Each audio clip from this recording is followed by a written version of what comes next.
James, congratulations, back-to-back semi-finals here at the World Matchplay. You had to dig deep there early on. How would you assess the performance? Really, really nervous and unnecessary. At that first break, what did you say to yourself? Because you came out a completely different animal in that second sector. You're a silly boy by 4-1 down.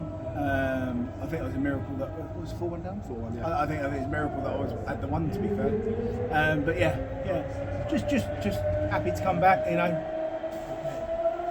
And I was going to say something there, that's quite silly. But yeah, the crowd were like, you know, we're in Blackpool. We know it was British, and it was big, and it was bad, and it was fantastic. Never seen you so emotional on that stage, celebrating with the fans the way you were. Did you enjoy that towards the end? It's a sign of the times, isn't it? You know, the times aren't great, and the times to be proud to be where you come from and what you are and what you're doing.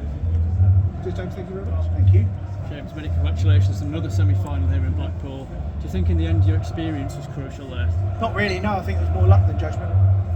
And you saw the outpouring of emotion. Just tell us what it means. This is your 10th semi-final in 20 appearances. Incredible record. It's not one really tense. I made it tense myself. You know, it was a weak performance towards the end, but I'm just bloody happy to win. James, congratulations on that win. Do you believe there's more to come in the semi-final next time round? 100%. I thought it was a weak performance, but it was good enough. You know, I think quite a few 11s. So 11s is the right thing. You know, so and should I tell you what was quite ironic and quite what's the word? Not fruit.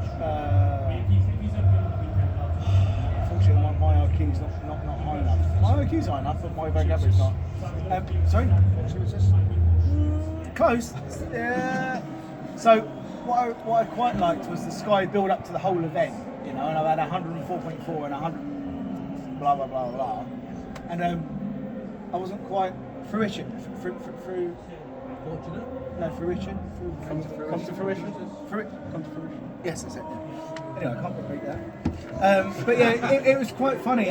You know, probably played some of the better darts out of all dart players, and the whole Sky build-up for tonight didn't show me once. So that was quite, it's quite a proud moment of mine going up there afterwards and following it through, because I've probably averaged better consistently than most players in here, and I didn't get one advertisement. So you know, that made me like a little bit more hungry. Is that something that drives you and gives you that extra motivation? It's the kind of thing that makes me unhealthy. You know? Calling it a weak performance. You've been quite Not weak, no. So that's what I said. It's incorrect and an unfair judgment on the guy. How would you describe it then? Not just that Scrap. Game, but all tournament. The 2 games before that, you know, I think I've been one of the best players in the tournament. And unfortunately that hasn't been covered by some people. But yeah, I'm just happy, you know, that was a scrap, that game, and could have quite easily lost the game. So you know, I'm just happy to go through this.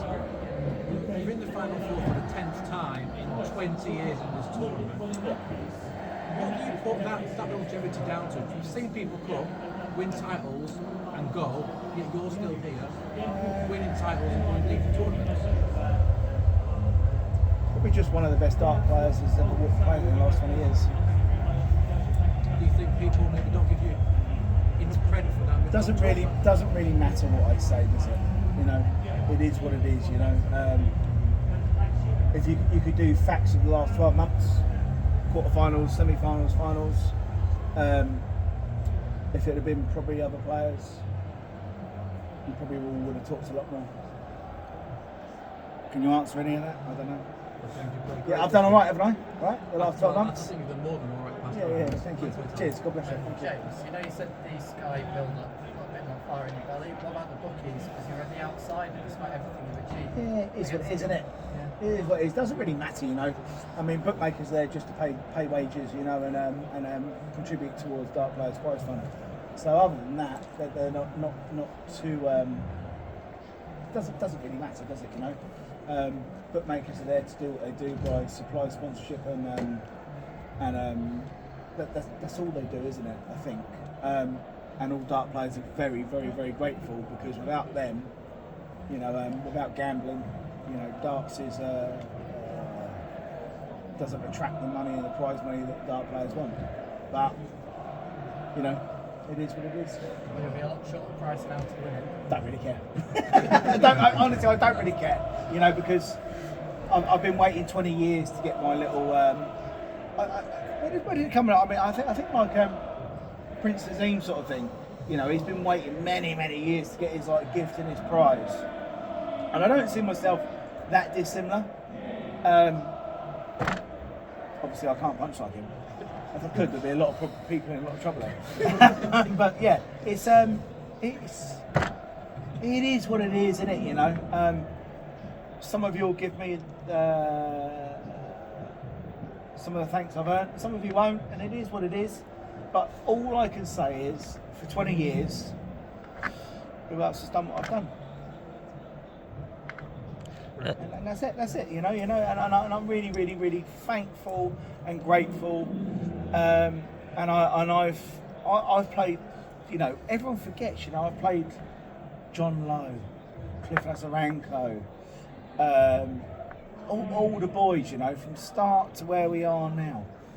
You know, I'm really grateful, and I'm really lucky to have played part and contribution to get to darts where it is now. And I'm just really happy.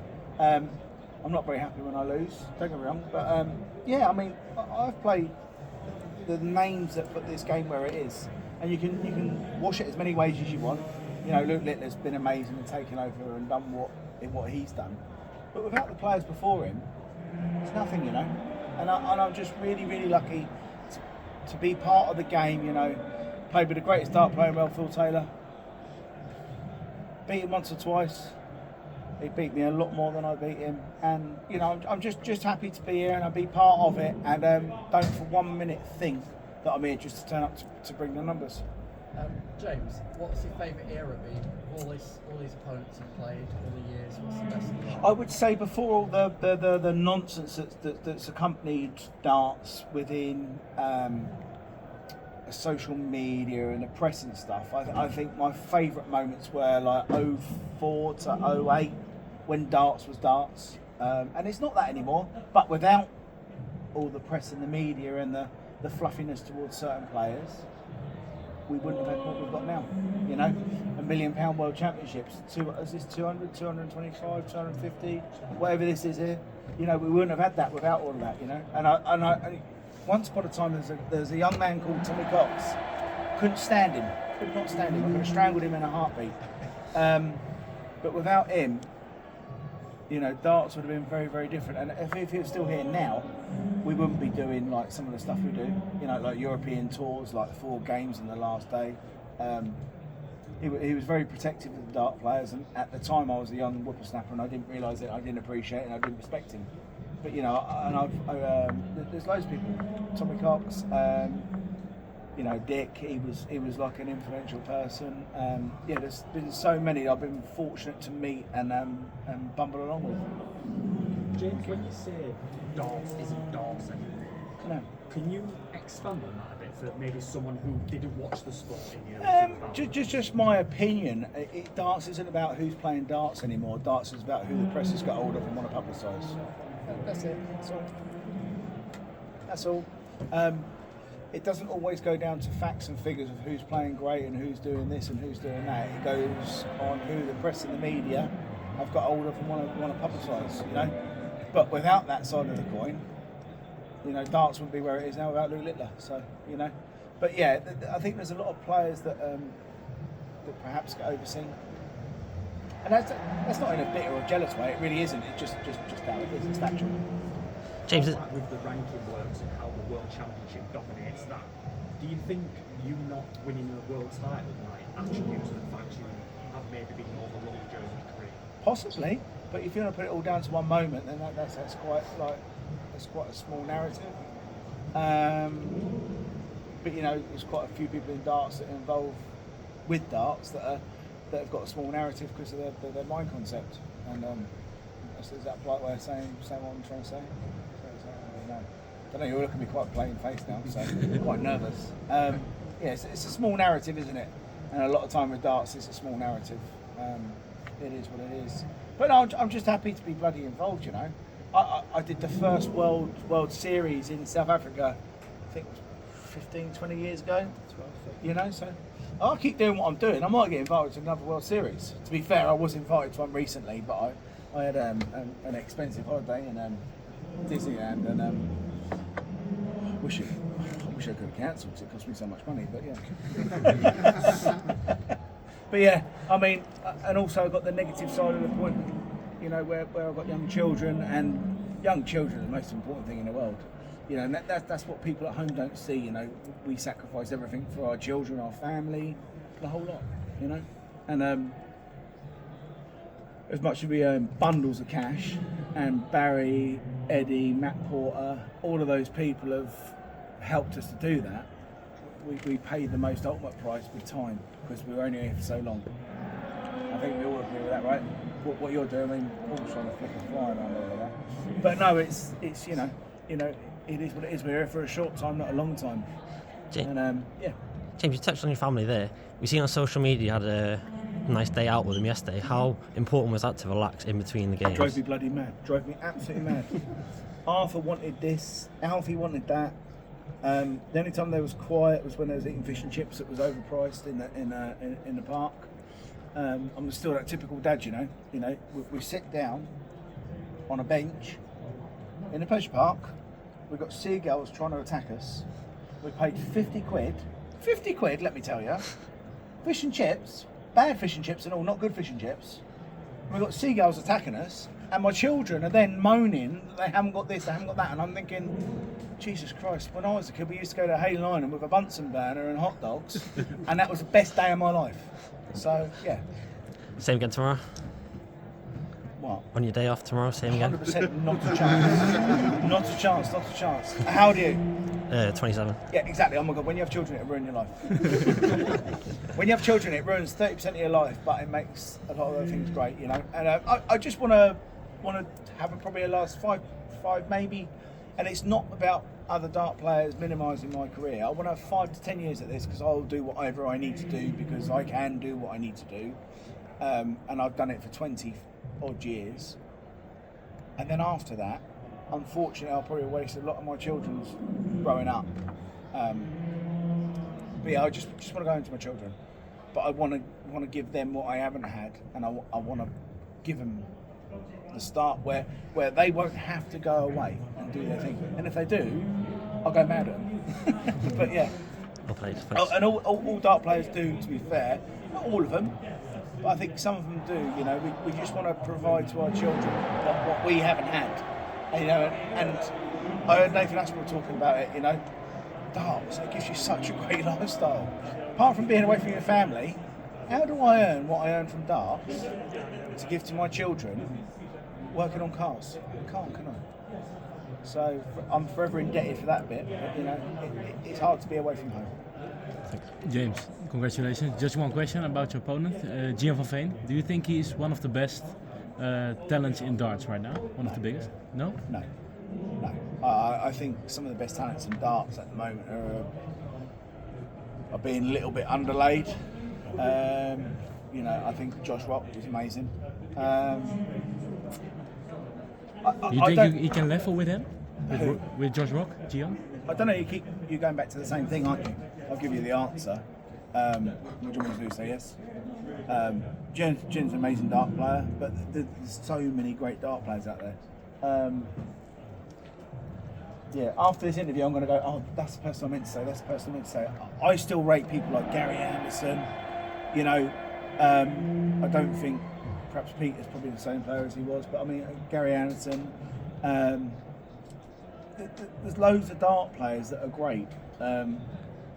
And if every dart player gets the equal amount of smoke blown up their backside, perhaps the same names will be mentioned all the time.